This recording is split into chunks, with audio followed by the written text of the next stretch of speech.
하나님 말씀을 우리 같이 보시겠습니다. 구약 성경 미가서 5장 2절에서 6절입니다. 구약 성경 1295면에 있습니다.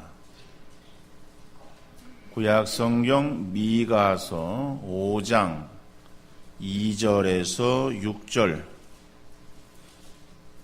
6절까지의 말씀 제가 읽어드리겠습니다.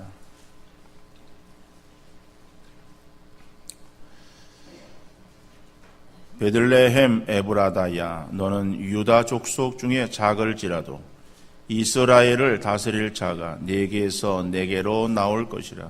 그의 근본은 상고에 영원에 있느니라. 그러므로 여인이 해산하기까지 그들을 붙여 두시겠고, 그 후에는 그의 형제 가운데에 남은 자가 이스라엘 자손에게로 돌아오리니, 그가 여호와의 능력과 그의 하나님 여호와의 이름의 위엄을 의지하고 서서 목축하니 그들이 거주할 것이라. 이제 그가 창대하여 땅 끝까지 미치리라. 이 사람은 평강이 될 것이라. 아수르 사람이 우리 땅에 들어와서 우리 궁들을 밟을 때에는 우리가 7 목자와 8 군왕을 일으켜 그를 치리니, 그들이 칼로 아수르 땅을 황폐하게 하며 니므로 땅 어귀를 황폐하게 하리라. 아수르 사람이 우리 땅에 들어와서 우리 지경을 밟을 때에는 그가 우리를 그에게서 건져내리라. 아멘. 이번 주 목요일이 성탄절이고, 그래서 성탄에 대한 그러한 신문의 기사 가운데서 지난 화요일 날 국민일보에 난 기사를 보았습니다. 여기 보니까 미국인들이 성경에 기록된 예수 탄생 이야기를 역사적 사실로 받아들이는 것으로 나타났다. 미국 여론조사 기관인 퓨리서치 센터는 지난 3일에서 5일 전국 성인 남녀 1,507명을 대상으로 성탄절과 관련한 설문조사를 해서 그 결과를 15일 현지 시간 발표했다. 전체 조사 대상자의 73%가 예수의 동정녀 탄생을 믿었고, 대상자의 81%는 아기 예수가 말 구유에 있었다는 성경 이야기를 믿었다. 동방 박사들이 별을 따라 베들레헴을 찾아가 아기 예수에게 황금과 유향과 몰약을 예물로 드렸다는 이야기를 믿는다는 응답도 75%에 달했다. 천사들이 목동들에게 나타나 예수 탄생을 알렸다고 믿는 사람도 74%였다. 예수의 동정녀 출생, 말구유 이야기, 동방박사의 여정, 천사들의 등장이라는 예수 탄생의 4가지 요소를 모두 사실이라고 믿느냐는 질문에는 65%가 그렇다고 답했고, 이 중 일부만이 사실이라고 생각하는 사람은 22%에 그쳤다. 미국 일간지 워싱턴 포스트는 이번 여론조사 결과에 대해서 크리스마스를 둘러싼 전쟁은 끝났다, 예수가 승리했다라고 표현했다, 이렇게 되어져 있습니다. 그러니까 미국이라고 하는 그러한 나라이기 때문에 그들에게 있어서 교회 가는 사람들은 이러한 숫자에 불과하지 않지만은, 그러나 건국에서부터 청교도 신앙으로 시작되어진 미국은 사람들에게 있어서 성경에 나와 있는 예수님의 탄생, 그리고 예수님에 대한 그 내용들에 대해서 받아들이고 믿는다라고는 답변이 우세했다라고 볼 수 있는 거예요. 물론 우리나라의 상황은 아닙니다. 근데 우리나라에서는 믿지 않는 사람들에게 있어서는 그 예수님의 동정녀 탄생 이런 것을 믿겠어요? 그러니까 우리나라의 사람들을 대상으로 이런 설문조사를 했다면은 아마 택도 없이 아주 적은 프로테이지가 나왔을 것으로 생각을 합니다. 일반적으로 우리 사람들에게 있어서 성탄절 그러면은 예수님, 아기 예수 탄생을 그들이 알고는 있겠지만은, 그러나 그들에게 있어서 피부적으로 와닿는 것보다는 무슨 성탄 트리, 장식, 선물, 산타, 그죠? 회식, 이런 것들이 그들에게 더 아마 피부적으로 와닿는 그러한 성탄에 대한 내용일 거예요. 성탄절이 되면은 선물을 서로 주고받습니다. 그러니까 선물을 주고받는 것은 동방의 박사들이 와서 아기 예수께 선물을 드린 것에서 유래해서 성탄절이 되어지면은 서로 선물을 주고 받아요. 그런데 그 성탄의 의미를 모르면서도 성탄절 그러면은 그저 선물을 주고 받는. 그리고 특별히 아이들은 선물을 받으려고 그러죠. 근데 선물을 누가 주는가 하면은 선물은 부모가 주는 것이 아니라 산타클로스가 주는 것으로 그렇게 생각을 하는 거예요. 그래서 산타클로스가 이번에 내게 장난감 선물을 주면 좋겠다. 그래서 아이들에게 있어서 기대하고 있는 로봇이 있어요. 그 로봇은 파워레인저 다이노포스 티라노킹, 말도 발음도 제대로 안 되는 이러한 그 로봇을 아이들이 원한다는 거예요. 그 부모는 그 선물을 로봇을 사주기 위해서요. 그래서 어떠한 대형 몰에 문이 열리기 전에 줄을 서고 있다가 그래서 그냥 거기에 쫙 가가지고선 표를 받아가지고 그래서 표가 딱 하나 받아지면은 뭐 아파트 무슨 뭐 이거 뭐 표 받은 것보다 더 아주 기뻐가지고 그래서 기쁨에 이제 선물을 사가지고 아이에게 줄 마음으로 이것이 선물이 뭐 한정되어지고 뭐 없고 그러니까는 인터넷에서는 한 7, 8만 원 되는 선물이래요, 로봇가. 근데 그것이 인터넷에는 한 4배가량 더 고가에 뭐 이렇게도 뭐 팔려지고 있다. 이런 어떠한 뭐 뉴스가 나온 것을 보았습니다. 여러분, 그런 고가의 어떤 로봇의 선물, 산타가 주는 그날이 성탄절이 아니죠. 성탄절은 예수님께서 이 땅에 오신 거예요. 오신 그 날을 우리가 정말 참 축하하고 그리고 영광 돌리는 그러한 날인데 그것이 상술에 밀려가지고 그래서 무슨 뭐 선물을 주고 그리고 선물을 또 해야 되는 그런 날로 생각해서 고가의 선물들을 장식을 하고 그래서 선물들을 자기가 팔 어떠한 목적으로 그렇게 이용을 하고 있는 그러한 상술에 사람들이 놀아나고 있다라고 하는 거예요. 그래서 우리는 이러한 일반의 세속적인 그리고 성탄절 관계없는 그러한 일들이 성탄절에 행해지고 있는 것을 안타까이 여기면서 우리가 이 그리스도교 문화를 좀 더 바르게 우리가 세상에 알려야 되지 않겠느냐. 성탄절이 어떠한 날인가라고 하는 것을 우리가 좀 우리만 가지고서 기뻐하고 즐거워하는 것이 아니라 세상 사람들을 향해서도 그러한 기쁨의 소식을 함께 나누는 것이 필요하지 않겠느냐. 우리가 조금 힘들고 춥고 어려워도 이러한 일들에 우리가 함께 했으면 좋겠다라고 하는 그러한 생각 속에서 거리 찬양을 생각을 했고 그리고 한번 시행해 보도록 이제 얘기했습니다. 안 하던 것을 하려고 하니까는 그 얘기를 들은 우리 여러 사람들이 어떻게 하나라고 하는 그러한 좀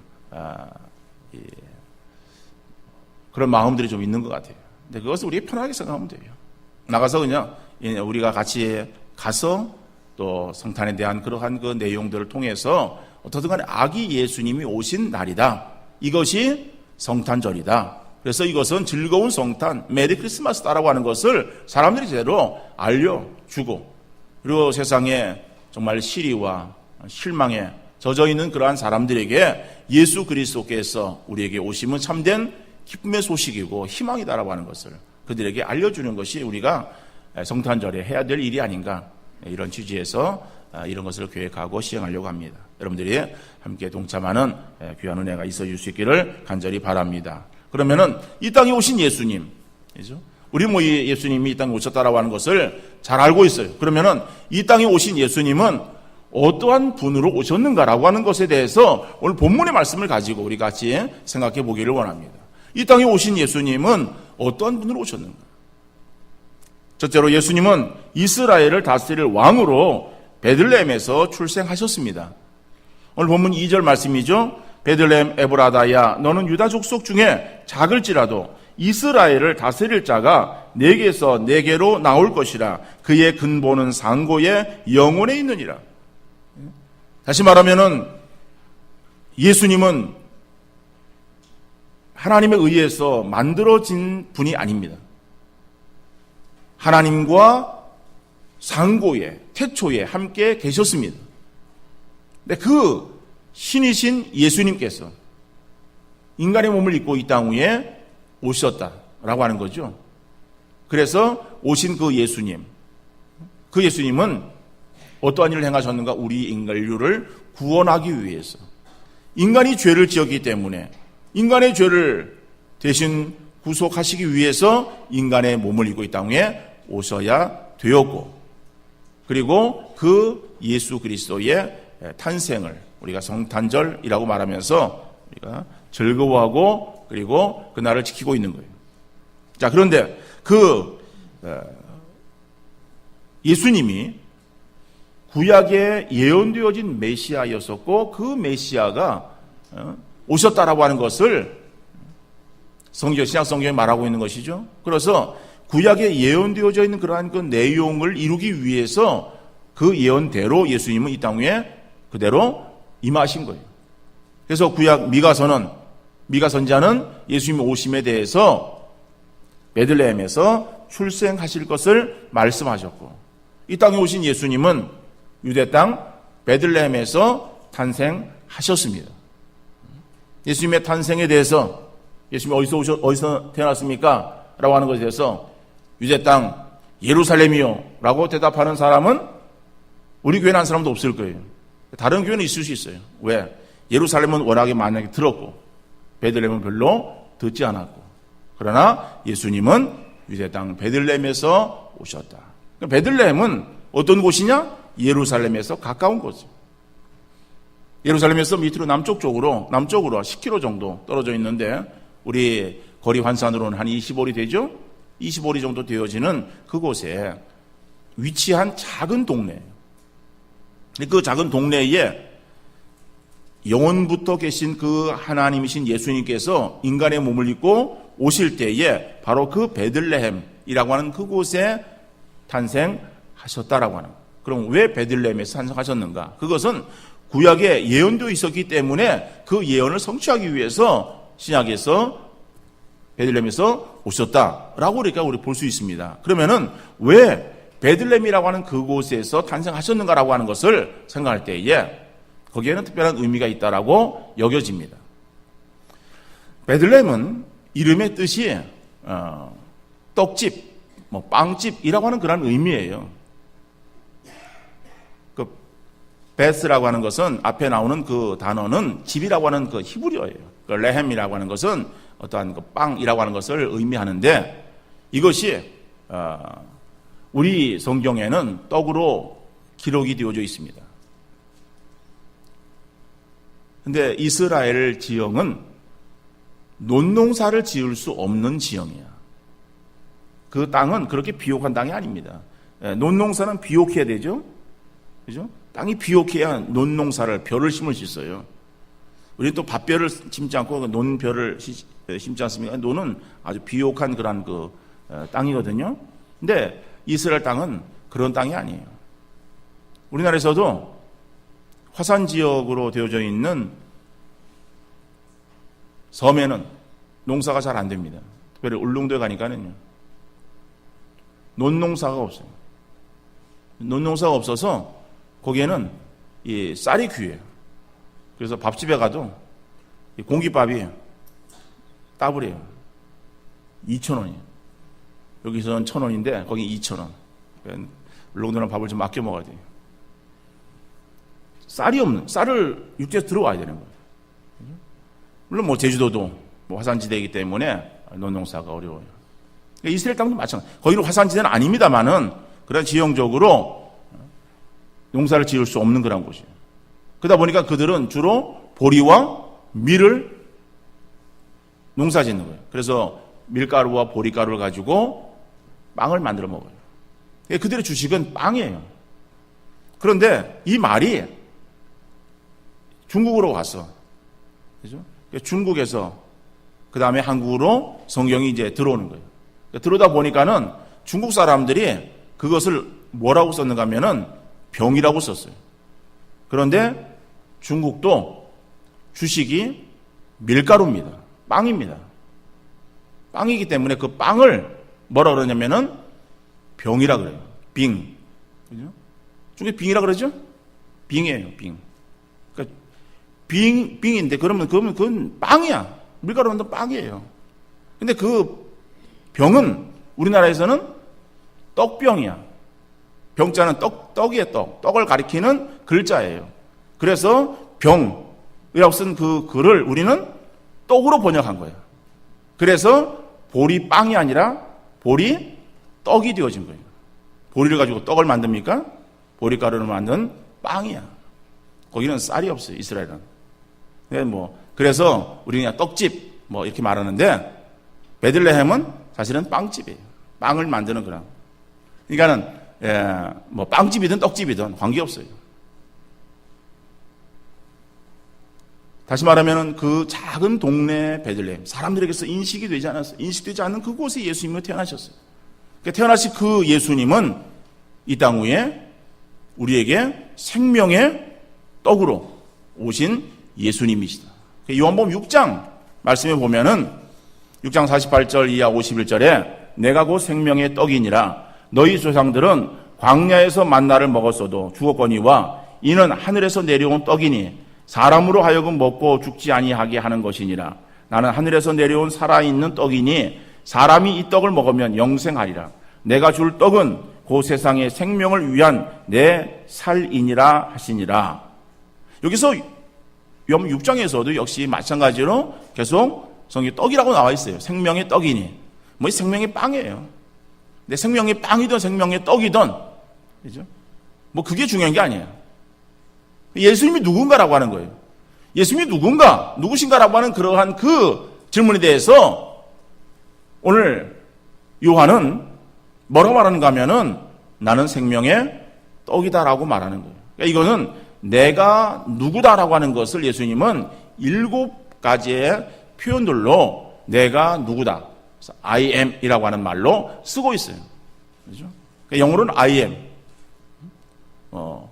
우리말로는 내가 무엇이다. 이런 말이죠. 우리가 제가 처음 중학교 1학년 들어가서 배운 그 영어의 문장은 I am a boy. I am a girl. 그걸 우리 이제 열심히 따라하고 막 배웠어요. 나는 소년이다. 나는 소녀다. I am. 예수님을 향해서 요한은 뭐라고 말하는가 하면 나는 생명의 떡이다라고 말하는 거예요. 그러니까 예수님 하신 말씀이죠.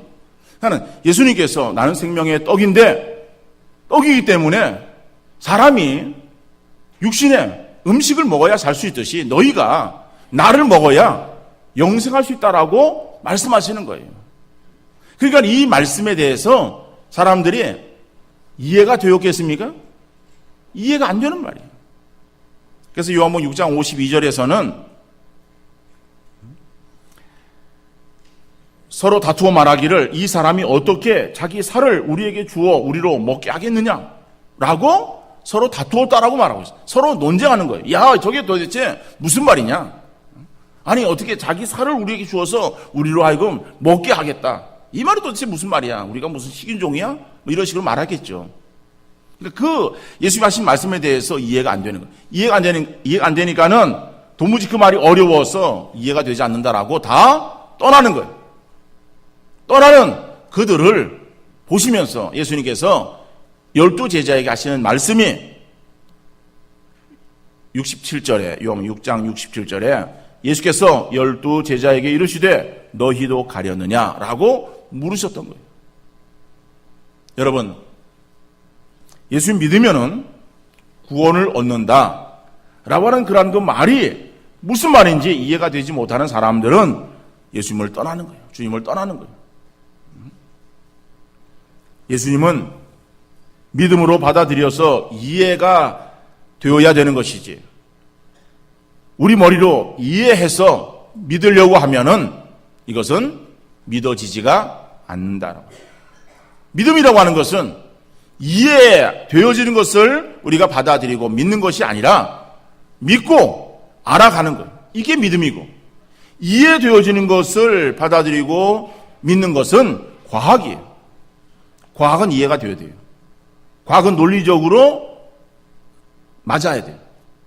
안 맞으면은 그것은 잘못되어진 거예요. 그건 과학적이 아니에요. 그래서 사람이 말하는 과학적이라고 하는 것은 세상의 어떤 학문적이에요.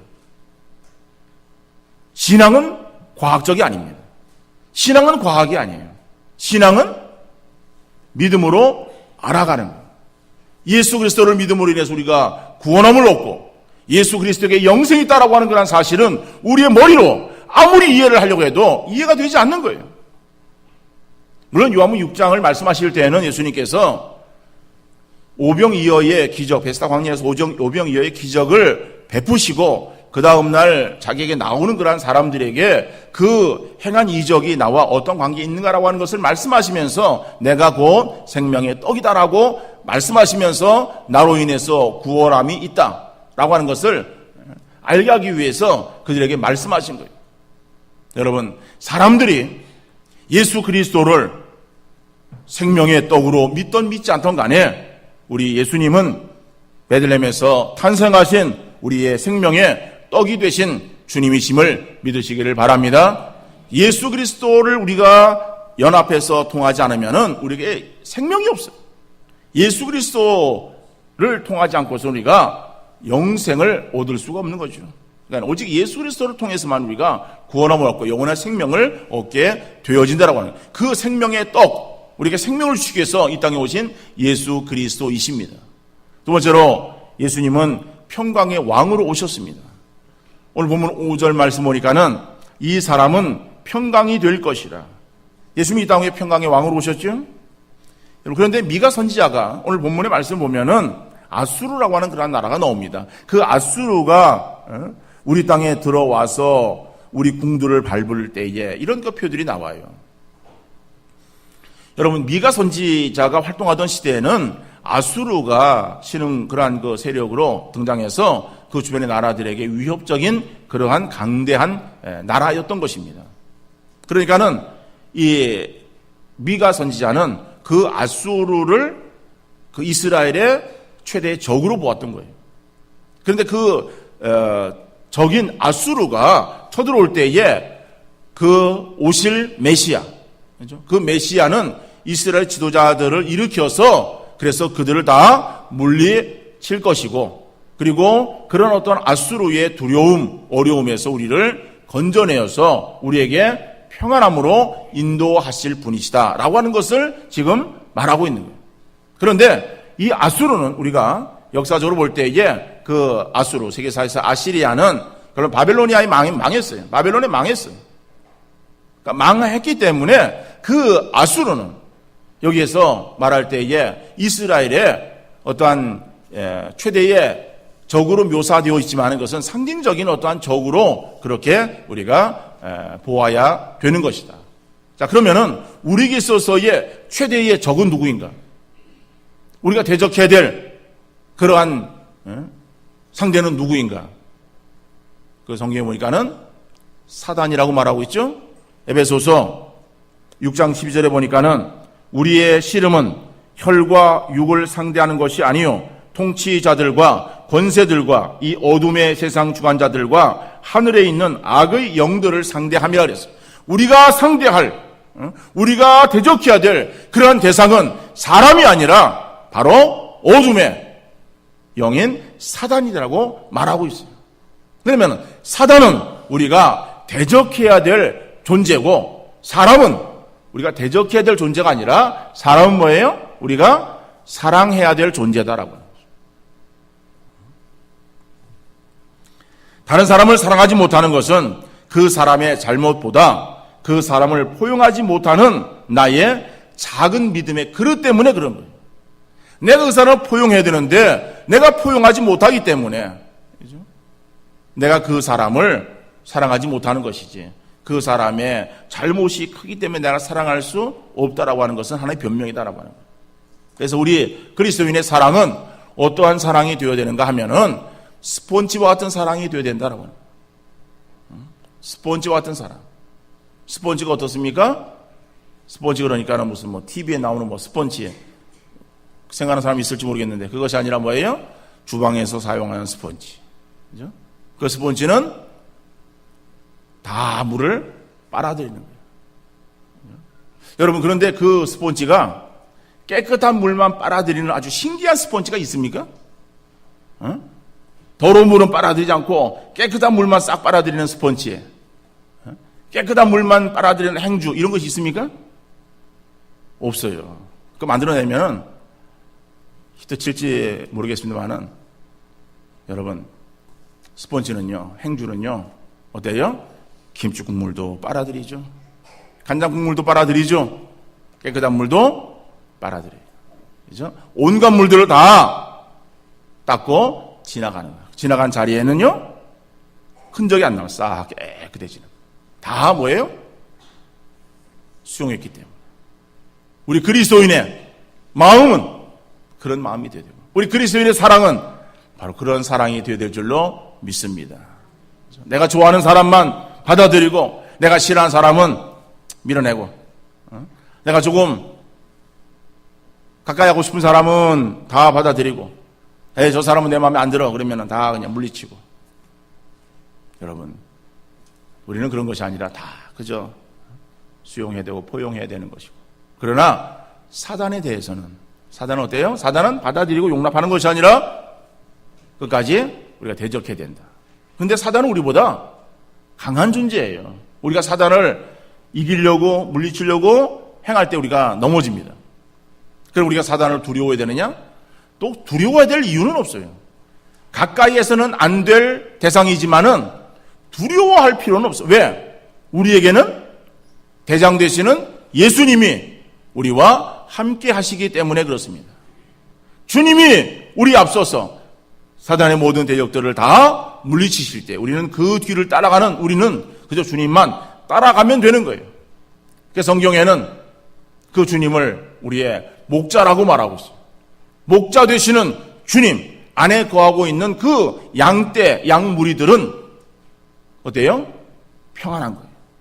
아무리 그 주변의 환경이 어려워도, 그 삶의 환경이 힘들어도 목자 되는 그 주님, 우리를 보호하시고 우리를 인도해 주실 줄 믿으시기를 바랍니다.